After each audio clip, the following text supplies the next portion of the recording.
Hi, I'm Cristine Clayton with Commonwealth Charitable Management. We manage charitable funds and grants on behalf of donors across Pennsylvania.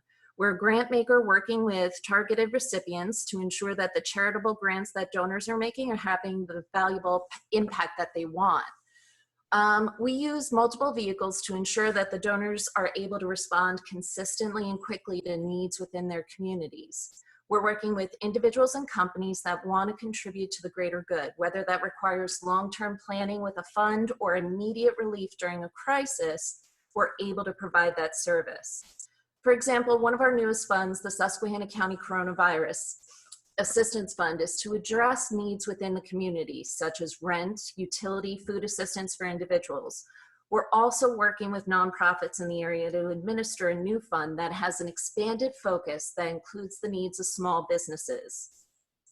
In addition to managing the fund you'll see on the slide, we also manage school district foundations and a charitable granting process on behalf of corporations to help them target the areas where they want their assistance to go. We also administer the Educational Improvement Tax Credit Program. This allows us to make scholarships to students in preschool, kindergarten through 12th grade, and also grants directly to benefit public schools. We're the select vendor for EITC administration for the Pennsylvania Bankers Services Corporation. We've been working with a lot of banks throughout the state that want to help the school districts right now. During this time of great uncertainty, our staff has been working with those targeted districts to determine what type of assistance is most needed. Thanks to companies like Cabot Oil and Gas and many of our banks, they are providing assistance right now, from computers to software to internet accessibility in rural areas, all to help enable that mobile learning. We're lucky that our donors have been able to step in, and we're more than happy to help any EITC donor, guide them through the process so they can also help.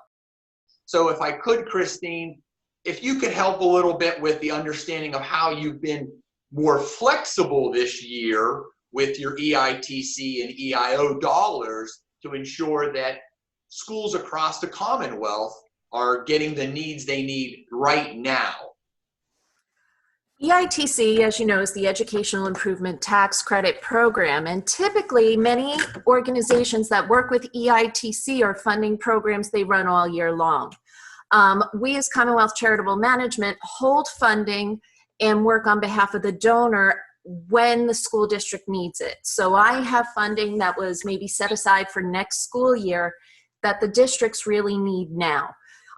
In particular, because we work statewide, our rural districts, we're looking at a need for technology. They don't have access to the internet. They don't have enough Chromebooks to go around. So what we're doing is working with those school districts. We compile all the information. What are your needs? And they are so varied. From one district to another, it's completely different what they need right now.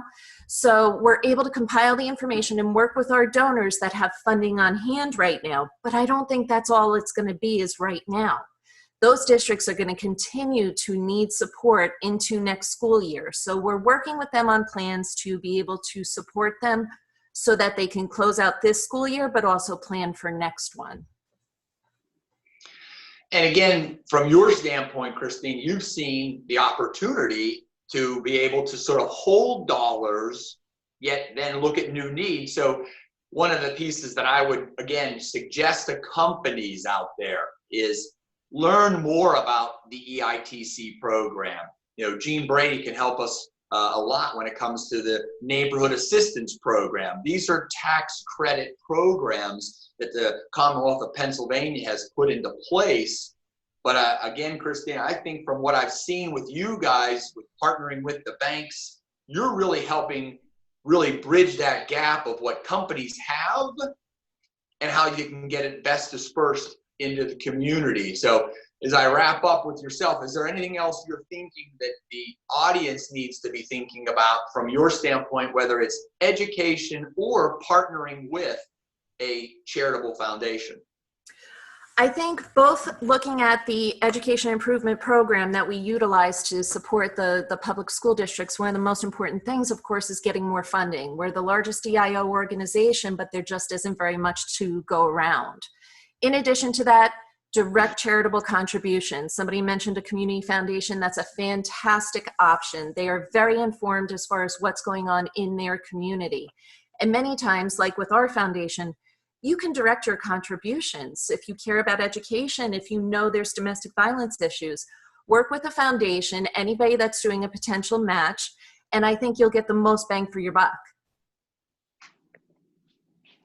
I appreciate that. And again, I think that as we raise awareness, we give people the opportunity to see what they could do today. There's an immediate need. All of us, I believe, are aware that this immediate need potentially will carry over into the end of the year from a seasonal nature. But you got to start making plans today to be able to help people tomorrow. So again, Cristine, appreciate what you've laid out here today and how your organization has that fleet of foot to help aid and assist folks. I would encourage everyone, if you're able to donate, please do. Whichever organization, or if you have a foundation, we're completely passing through all contributions, not taking any administrative fee from those contributions, and making sure that they are going exactly where you want them to go. We're all in this together, and we just want to make sure that everybody gets the assistance that they need. So thank you for doing this.